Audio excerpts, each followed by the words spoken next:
Oi, meus queridos, é um prazer enorme estar aqui com vocês para poder fazer um registro do que seria a minha fala, né?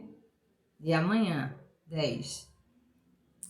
Mas em virtude das minhas condições, assim que eu estou querendo muito, voltar muito apressadamente, eu estou vendo que não está sendo bom. Eu estou precisando realmente de repouso em todos os sentidos. Então, o capítulo que eu fiquei foi justamente a respeito das angústias da melhora. Quando a gente tenta mudar através da reforma íntima. E muitas vezes a gente sofre por conta dessa mudança, porque nós passamos a exigir muito de nós mesmos. Então, Hermance Dufour, ele deixa claro que existem 3 fatores que estão sempre entrando em atrito, né? Em discordância. É justamente o que a criatura gostaria de fazer, o que ela deve fazer e como ela vai conseguir fazer aquilo que ela deseja. Então ele diz que esses fatores são eles que provocam esses conflitos internos, né, no nosso mundo íntimo, dificultando esse processo de reforma íntima tão necessário. Quando a gente vai para o Evangelho segundo o Espiritismo, no capítulo 7, item 7, né? Então diz que a angústia é um sofrimento emocional originado por algumas indefinições internas e leva ao conflito, causando intensa aflição. E a gente percebe que os seus reflexos, ele não alcança apenas o corpo físico, ele se estende também ao corpo espiritual. Por quê? Porque essas dores físicas, né, no peito, ela traz alterações respiratórias e essas alterações, de qualquer forma, elas vão terminar atingindo o nosso mundo íntimo. Então, a intensidade da reação emocional que a criatura vai ter diante dessa necessidade de reforma é que vai determinar a existência ou não de algum prejuízo para o seu próprio equilíbrio psíquico e emocional. É a forma como ela vai aceitar, a forma como ela vai tentar se adaptar a essa mudança, né, para que ela consiga realmente, apesar de que muitas vezes vai ter que enfrentar as tensões emocionais que são comuns no nosso dia a dia. Faz parte, não é? E além da depender da intensidade emocional da criatura, outro fator também é predominante, é o comprometimento da individualidade perante o Tribunal da Consciência.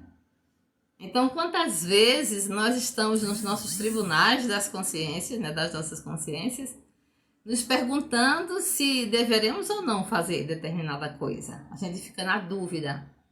E eu me vejo muito nesse aspecto do comprometimento da individualidade perante o meu tribunal, né? Tribunal da Consciência. Porque quando a gente está dentro da doutrina espírita, que a gente começa a conhecer todas as matizes que a envolvem, né? Os paradigmas que são defendidos, as provas contundentes, a gente fica sempre com muito cuidado, querendo acertar, querendo fazer o que for melhor para a gente e para as pessoas que nos rodeiam. Então, quando a gente está perante esse tribunal da nossa mente, que é justamente a nossa consciência, ali está arquivado um montante, assim, sem fim, de desvarios que nós fizemos e também das nossas conquistas. E tudo isso, ela foi se juntando, ela foi acrescendo devido às nossas múltiplas convivências reencarnatórias. Então, nessa linha que vem pré-definida, os conflitos nascem do desajuste. Há um desajuste tão grande, né, que ele entra muitas vezes até numa paranoia de perseguição, de que não está sendo aceito, né, e isso tudo conflito que ele está com ele mesmo, né, com o seu emocional. E diante disso, começa a haver um descompasso entre o que ele deseja, entre o que ele sente e entre o que ele quer escolher. Então, esses 3, eles fazem com que o homem entre num combate íntimo. E eles ficam em descompasso. Por quê? Porque está havendo o desequilíbrio. O conhecimento espírita é que vai nos ajudar a compreender que essa angústia existencial, diante dos acontecimentos, dos nossos comportamentos, né, é natural. Ele faz parte do nosso processo. É necessário para o nosso processo. Então, essa angústia da melhora nada mais é do que o sofrimento que reflete a luta entre o eu real e o eu ideal. Nós lutamos muito com isso, porque muitas vezes nós estamos querendo nos alinhar com os paradigmas que a sociedade impõe. E isso não é positivo, porque se cada um de nós somos uma individualidade, nós temos que manter a nossa individuação. E isso só é possível quando a gente encarar o eu real e estipar das nossas vidas o eu ideal. É o que nós queríamos, mas naquele momento ainda não é possível por algum motivo. Isso não quer dizer que você vá parar à beira do caminho e deixar de fazer tentativas.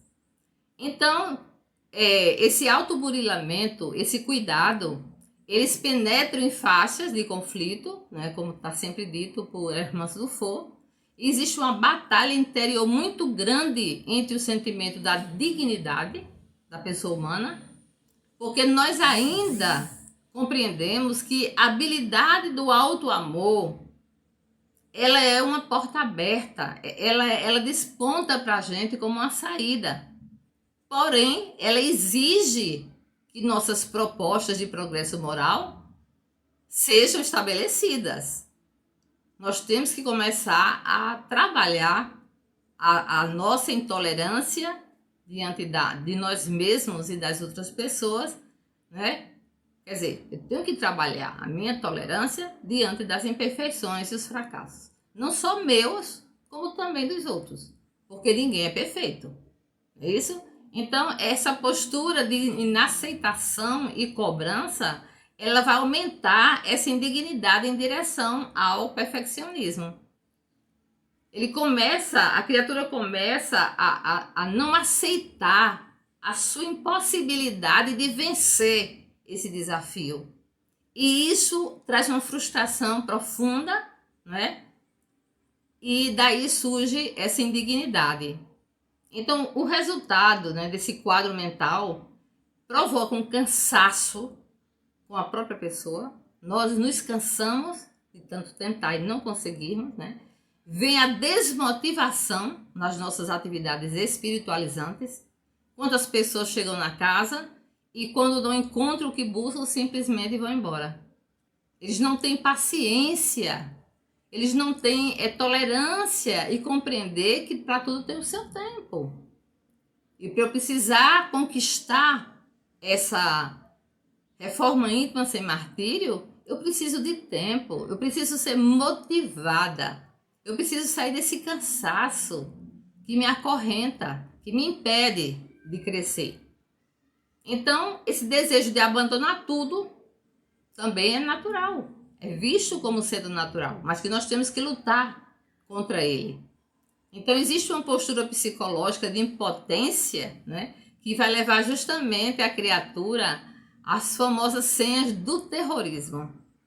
E Hermann Dufour, ele considera justamente aquelas 3 primeiras que eu falei, que é não vou dar conta, não tem valido a pena esforçar, estou cansada de viver. Como a gente escuta isso, né? Por qualquer coisa que não dá certo, se lhe dão incumbência, eu não vou dar conta. Aí já começa a sofrer antes da hora, faltando meses, né? Aí já começa o conflito. Aí, no outro momento, você está ali se dedicando ao trabalho e tudo. Aí você vai dizer, não tem valido a pena eu ter me esforçado. Porque você espera o reconhecimento. Você espera os aplausos. E não é para isso que a gente serve. Não é para isso que a gente executa determinadas tarefas, né? Não é para ser aplaudido. Então, as pessoas, é um dos motivos que as pessoas se afastam. E por último, estou cansada de viver. Mas está cansada de viver o quê? Você vive a vida? Você enxerga a vida como ela deve ser vivida e enxergada? Ou você vive por viver? Então eu preciso parar e refletir por que eu vim para o planeta Terra, para que eu vim, fazer o quê e prestar contas do quê. Então você tem que fazer essas interrogações íntimas para você compreender que nós não estamos aqui por acaso no planeta Terra. Nós temos uma grande missão. Todos nós temos uma grande missão. E temos que abraçá-la. Mesmo que a gente imagine que não dá conta e no final a gente termina dando conta. Porque aquilo que nos é permitido é porque sabe de antemão que nós vamos dar conta. Não é verdade? E a gente vai ver que valeu o esforço. Porque o valor do nosso esforço não está no reconhecimento humano, gente. Nós precisamos acabar com a expectativa, porque a expectativa, ela traz dor, mágoa e sofrimento. Nós não podemos e nem devemos esperar dos outros aquilo que nós faríamos se estivesse no lugar dele. Eles não o fizeram porque não estão preparados ainda. Então, todo esse quadro, né, ele termina se desenrolando de uma forma como uma penúria e cria a condição mental do desânimo, que, segundo Hermann Dufour, é o mais cruel e sagaz dos adversários do nosso crescimento espiritual. É justamente essa falta de confiança em nós mesmos. Como é que o outro vai poder realizar uma atividade que é minha, uma tarefa que a mim foi confiada? Isso não é possível. Então, durante todo esse trajeto, né, desse aperfeiçoamento da vida através da reforma íntima sem martírio, o desânimo, ele é considerado como o desejo de parar. Contudo, nós temos um sentimento, e esse sentimento, ele vai nos dar força do querer, de seguir adiante. Porque se assim não fizermos, ele vai agravar nossas atitudes, em contraste com o desejo e o sentimento. Isso é considerado como fuga. É uma fuga porque você não quer passar por aquilo, você não quer passar por aquele sofrimento. Mas não basta lembrar que aqui no planeta Terra, no orbe terrestre, ninguém veio aqui a passeio. Ninguém veio para aqui para ter vida boa todo o tempo e todo instante. Né? Ninguém veio aqui só para passear em jardins floridos. Não, nós temos também um bocado de espinho e um bocado de pedras, né, para a gente passar. E nós temos que estar preparados. Então, quando esse desejo, o sentimento e a atitude, eles começam a entrar em conflito, vai haver o quê? Uma desconexão, né? Gerando o pânico. Aí é quando muitas pessoas têm aquelas famosas crises do pânico que tem que ser encaminhado para o psiquiatra, que é o médico que pode transcrever medicamentos. É ele que estuda profundamente a mente humana, né? Então, os conflitos, na verdade, eles criam as tensões do mundo íntimo nosso em reação à transposição entre esses três fatores. Da criatura, do que ela é, do que ela deve, do que ela gostaria de fazer. Né? Então, nessa confusão toda da vida mental, a gente vê como sendo um fenômeno responsável por intensificar a dor emocional de todos os candidatos que desejam a reforma em sem martírio. Porque ele começa a desejar um autoaperfeiçoamento. Isso não existe, gente. Aqui na Terra ninguém é totalmente perfeito. A gente busca um pouco dessa perfeição. Mas a gente não vai conseguir. Porque a gente veio para aqui para aperfeiçoar. Mas é do lado de lá que nós vamos chegar à perfeição. Tá? Daqui já saíram muitos espíritos, né? Egrégios, espíritos realmente de grande envergadura, como Chico Xavier. A forma como ele foi recepcionado, você lendo a história assim, você se arrepia. Ele foi recebido pelos anjos, por Jesus, na cidade onde ele morava, né? Se via um caminho de luz subindo assim para o céu.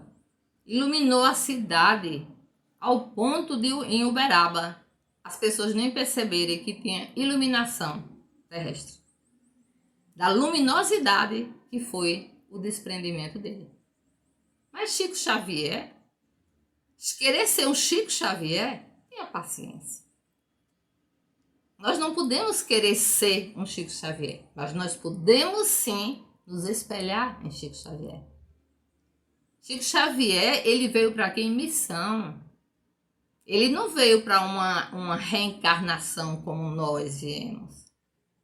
A dele não foi uma reencarnação compulsória, quer dizer, obrigada. Ele veio como um missionário. Ele veio a pedido do Poder Supremo. Essa é a grande diferença. Então, em muitos casos, né, nós sofremos esses impactos emocionais do erro ou do acerto das nossas imperfeições. Né? A gente nunca está satisfeito. Então, é importante que nós acreditemos que nós temos capacidade sim dentro do que é permitido, porque nós somos portadores de virtudes. Alguns ainda não alcançamos, né? E às vezes até confundindo com um conhecimento espírita, né? E a participação das tarefas. Pronto. Se eu frequento o centro e se eu participo das tarefas do centro, pronto, eu já alcancei a minha parcela, né? Para que vínculo de reforma íntima. E a gente sabe que não é bem assim. O centro, ele representa como se fosse o pilotis central, para que outros pilotis venham e vão em cima dele. Aí vem primeiro andar, segundo andar. Então, nós ainda estamos no primeiro andar. Nós encarnados ainda estamos no primeiro andar. Por incrível que pareça. Mas conseguimos isso diante de muito sofrimento, de muitas provas, em existências pretéritas, mas já foi dada a largada. Isso é que é importante, não é isso? Então, quando a gente participa dessas tarefas espíritas, nós não podemos compará-las como sendo saltos evolutivos. Elas ainda não são saltos evolutivos. Elas são, podemos dizer assim, passadas, né? Pegadas iniciantes ainda desse salto evolutivo. Mas a vontade, nós já falamos sobre isso, é ela que arrasta. Então a ilusão ou a desconexão da sua realidade pessoal, ela vai agravar a tormenta das angústias de melhoramento. Quanto mais você se atormenta, quanto mais você se debruça na angústia, querendo se melhorar de qualquer jeito, mais vai ficar longe dessa reforma sem martírio e se aproximar mais ainda da ilusão. Porque você vai querer ser uma coisa que você ainda não pode, mas que um dia você vai ser. Então, existem determinadas ocasiões que, se a gente for considerar, né, o volume de conhecimentos que nós já temos, de vivências espirituais, né, que já amealhamos na nossa psique, né, no nosso computadorzinho aqui na nossa memória, isso já enobrece os nossos passos, né? Então, nós precisamos aceitar a vida como ela é. Agora, temos que procurar melhorar dentro do que é possível, fazendo somente aos outros aquilo que nós queremos que nos façam. Então, com isso, a gente não vai sofrer culpa, a gente não vai ter desânimo perante as nossas falhas. Pelo contrário, nós vamos nos empenhar em vencer esse momento. Então, eu acho que o momento é muito justo que a gente induza, que a gente estimule, né, a melhores comportamentos em face ao aprendizado espiritual. É o que a espiritualidade mais fala, gente. Pra gente se melhorar, para nós nos melhorarmos, nós precisamos mudar o nosso comportamento. Esse comportamento moralizador, ele é de suma importância. Nós precisamos ter uma moral ilibada. Não importa o que o outro vai pensar da gente. Não importa o retrato que pintam da gente. Essa é a história nossa e com Deus. Nós não temos que nos preocupar com isso. Agora, devemos passar para as pessoas, sim, o que realmente somos. Porque eu particularmente, eu não quero passar nada do que eu não sou para as pessoas. Por nenhuma circunstância. Eu quero que eles me vejam exatamente como eu sou. Inclusive, eu cheguei até a comentar com uma criaturinha, né? Que eu notei uma certa animosidade dela comigo. E eu conversando com ela, eu disse, você não me conhece. Mas como assim eu lhe conheço? Eu digo, não. Você me conhece porque nós somos da mesma cidade. A cidade é pequenininha, de vez em quando a gente se topa. Mas nós não convivemos. A convivência é que faz com que as pessoas se conheçam. Então, esse mal dessa animosidade das pessoas umas com as outras, porque eu não topo com fulano, porque eu não quero ver Beltrano, aquela confusão toda, tudo porque não conhece a pessoa. Então, eu disse para essa pessoa, você não me conhece. Você conhece a cinésia que pintaram para você, mas eu não sou essa cinésia. Aí a pessoa ficou assim, admirada, e realmente faz muito sentido. Eu digo, pois é. Faz muito sentido não, é a única coisa que faz sentido. Eu não posso julgar o outro pelo que os outros falam. Você tem que conviver com a pessoa para saber quem é essa pessoa. Porque por mais que a pessoa disfarce, por mais que ela use máscaras, que é a tão falada persona, né? Vai chegar uma hora que essa máscara vai cair. E a pessoa vai se mostrar inteira como ela é na realidade. Por isso não vale a pena. Vamos nos mostrar como realmente somos, né? Então existe muita exigência, né, aos adeptos do espiritismo, sem quaisquer identidade com as necessidades individuais de sua singularidade. Então a gente encontra dentro do próprio movimento, né, coisas dessa natureza, que chegam com padrões, né, que já são estereótipos, que foram criados, né, e as pessoas colocam a viseira, uma do lado, outra do outro, só vê o que está na frente. Aí você não tem condição de você conhecer os lados, porque você está dando para frente, não é verdade?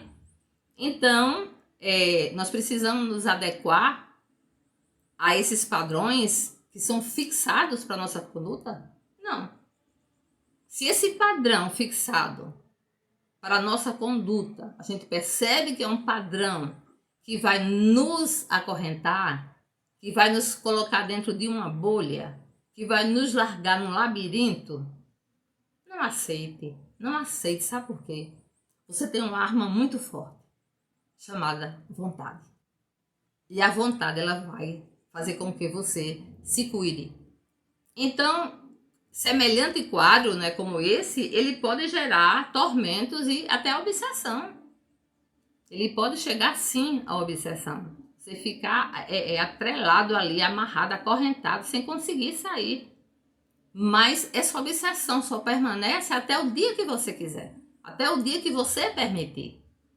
No momento que você disser basta, agora vai ser desse jeito, porque é assim que Jesus deixou para a gente a grande lição de vida, os grandes exemplos de convivência, das bem-aventuranças que fala das misericórdias, né? Que fala do sofrimento, que fala de ser pacífico, manso e por aí vai. Eu amo as bem-aventuranças. Ali, para mim, o evangelho todinho está contido nas bem-aventuranças. Então, quem se colocou a respeito disso de uma forma interessante foi justamente Paulo, que é o apóstolo é conhecido como apóstolo dos gentios, né? Quando ele disse assim, eu vou dizer a palavra dele para eu não vou nem colocar a minha palavra, eu vou respeitar o que ele disse. Porque não faço o bem que quero, mas o mal que não quero, esse faço. Vê a profundidade. Porque não faço o bem que quero, eu não faço, eu desejo, mas não faço. Mas o mal que eu não quero fazer, eu faço. Vê que loucura. Quer dizer que você não faz o bem, né, que você quer, você não consegue realizar, mas você consegue fazer o mal que você não queria. É isso que ele está dizendo para a gente, Paulo. Ele está alertando para a gente cuidar disso. Então a gente teria que mudar essa frase, né? Eu vou fazer o bem que eu quero e vou cortar todo o mal que me aparecer. Tem que mudar, não é isso? Então há, na verdade, uma grande batalha humana, né?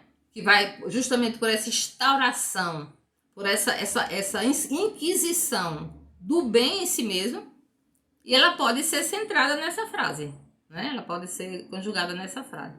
Então, essa saga de perfeição, essa busca desenfreada, né, que às vezes ela passa a ser até dolorosa luta entre aspirações e hábitos, né? Nós temos que ter cuidado e nos conduzir de uma forma tranquila, né, desconectada dessas ideias esdrúxulas que estão por aí. E é claro que esse quadro psicológico, se nós soubermos nomear cada coisa que vamos escolher, ele vai nos livrar dessa angústia da melhora, né? Então nós vamos assumir a lenta e desafiante tarefa da reforma íntima, só isso, como humanos. como humanos que somos, limitados, nós vamos assumir a lenta e desafiante tarefa da reforma íntima. Eu não preciso correr contra o tempo. Não precisa. Tá? Então, dessa forma, será lançado na nossa vivência, na vivência da nossa alma, em variadas situações de intensidade. Né? Então, Manso do Fogo nos alerta que somente acendendo a luz do auto-perdão é que nós vamos começar quantas vezes forem necessário. Não vamos remoer erros. Vamos evitar estar apontando em nós mesmos, mas você errou, você era para ter feito daquele jeito, por isso que isso, por isso que aquilo. Não, temos que nos auto-perdoar. Eu, quando faço as minhas meditações, antes de dormir, minhas orações, depois minhas meditações, eu vou em cima exatamente desse ponto. Eu penso na minha vida, mas Sinésio, você fez tal coisa, não era você ter feito aquilo. Mas aí veio outra voz, mas você fez aquilo porque naquela época você não tinha o conhecimento que você tem hoje. Você estava completamente distante do que Jesus prega, você não tinha acesso ao evangelho, você não lia o livro dos espíritos, você não lia o livro dos médios, você não lia literatura espírita. Tá entendendo? Então a gente não pode também se martirizar. A gente vai reflexionar. Ou seja, aí no final eu digo, nunca mais eu faço isso. Nunca mais eu pratico, porque não era para ter sido desse jeito. Se fosse hoje, eu dizendo a mim, né? Seria dessa forma. Então, essa é a proposta que a Irmã do Fogo nos faz nesse capítulo, né? Nós temos que aceitar essa tarefa, mas de uma forma, ela é desafiadora e ao mesmo tempo ela é proporcionadora da reforma íntima. Então, será lançada sobre nós esse sentimento de quê? De auto-perdão. Eu vou me perdoar, porque eu tenho capacidade de resgatar isso aí. Então, você vai recomeçar quantas vezes for necessário, em cada pessoa vai ser diferente, devido aos graus evolutivos, né? A aceitação das atitudes enfermiças que nós temos e de impulsos infelizes. Muitas vezes a gente toma uma atitude enfermiça, por quê? Porque a gente já está doente. A gente já praticou tanto aquela atitude que ficou doente. Então, ela tem que passar por um tratamento, não é verdade? E são elas que nos levam aos impulsos infelizes. Ou seja, nós vivemos armados. Nós estamos eternamente armados. Quando as pessoas vêm pra gente já está armado. A pessoa mal fala, a gente já dá uma resposta. Aí daqui a pouco a pessoa fala, mas não era isso que eu ia dizer. Então nós precisamos ter calma. Vamos escutar o que é que o outro tem para dizer, para depois nós usarmos a nossa consciência iluminada pelos nossos mentores espirituais e vamos dar para essa pessoa uma resposta suave, uma resposta que venha somar, que venha nos engrandecer, que venha nos arrancar dessas atitudes enfermiças, né? Desses impulsos infelizes que às vezes eles chegam a causar a segregação de todas as matizes. A segregação não é só racial, não. A segregação pode ser em vários aspectos da sociedade. Compreendem? Então, nós precisamos edificar dentro de nós, né? Fazer uma campanha ferrenha de uma promoção pessoal. Eu quero me aprimorar rumo à perfeição que me espera, mas só depende de mim. Agora, eu preciso ler bastante para poder compreender. Então, a reforma também, segundo a irmã, ela exige tempo e meditação. Acabei de dizer há pouco, né? Tempo e meditação. Porque quando você tira um pouco do seu tempo e você medita, você vai se pacificando interiormente. A gente se pacifica entre nós e entre a nossa velha personalidade, ou seja, entre a mulher ou o homem velho. A gente se pacifica com eles. Então, ao invés de a gente estar cobrando, né, e trazendo dentro da gente essa tristeza, né, o que é que nós vamos fazer? O autoexame, como eu acabei de exemplificar.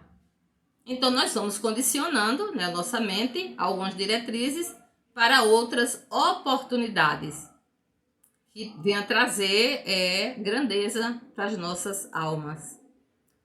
Mas precisamos ter coragem.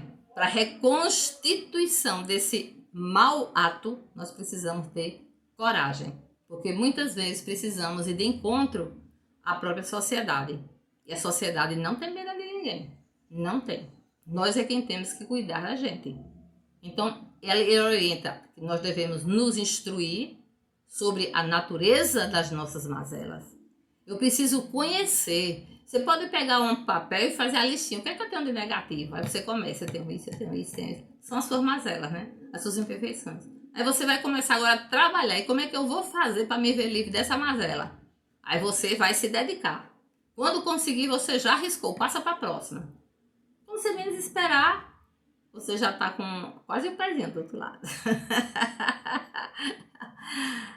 E sendo assim, né, vai ser refletido que o que a gente decidir é que vai determinar se o que vem à frente será doloroso, o nosso trabalho da memória, ou não. E eu peguei uma parte onde Lázaro faz uma advertência sobre o dever, que eu quero ler na íntegra, porque achei muito interessante. Ele diz assim: uma aventura d'alma que enfrenta as angústias da luta. Conquanto o valor do autoconhecimento, jamais poderemos descuidar do dever que nos chama, porque somente através de seu rigoroso cumprimento encontraremos as condições essenciais para consolidar os reflexos novos. Somente nossos hábitos que serão dinamizadores de nossos raciocínios e sentimentos. Romperemos a pesada carapaça das enfermidades morais, acolhendo no coração um estado de plenitude que ensejará a superação da angústia e da depressão, do desânimo e do desamor a si mesmo. Vê que coisa profunda. Nós precisamos nos amar mais. Se a gente não nos ama, a gente não tem como dar a outra pessoa, né? Então, essa recomendação, né, eu achei ela perfeita, porque deixa claro que nós não devemos sair do foco das nossas atenções. E o foco das nossas atenções, Hermanson disse que é trabalhar. Trabalhar e trabalhar. Sem condições e sem exigência. Esse é que vai ser o nosso buril do dever. É isso que vai nos lapidar e fazer com que nós alcancemos a nossa reforma íntima sem martírio. Precisamos progredir, gente, pelas trilhas do dever e do autoconhecimento. O autoconhecimento tem sido batido continuamente durante esses 2 anos. É a pergunta que eu vou fazer. Vocês têm feito? Têm tentado, assim, se autoconhecer? Têm parado para reflexionar sobre isso? Ou se perguntar, se questionar, o que foi que eu fiz durante esses 2 anos das nossas lives, nos sábados, para me autoconhecer? Para eu saber quem realmente eu sou. Não é o que eu sou do passado, é o que eu sou agora. Porque amanhã não é mais futuro, amanhã vai ser presente. Aí vai ter que ser agora de novo. Então nós precisamos, né, ter esse domínio mental. É como se fosse um antídoto, como se fosse um remédio contra, né? Não é assim que faz quando a cobra pica a gente e dá um remédio ao contrário para curar? É a mesma coisa. Então ele vem contra o adoecimento da vida psíquica. Então dessa forma se processam semelhantes ações de fortalecimento. Então 2 medidas profiláticas de dilatado poder em favor da nossa paz.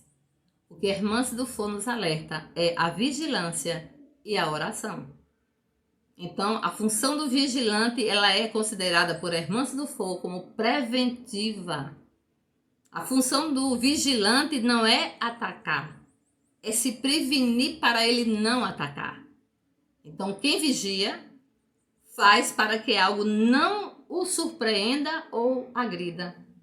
Porque a gente percebe que as pessoas, qualquer coisa, estão se melindrando, né? Uma bobagem. Ai, porque eu tô aqui acabada, porque disseram. Gente, não se melindrem. Você não sabe quem você é? Sei. E tá se melindrando por quê? Não leve isso a sério, não. Sorria. Quando disserem uma coisa desse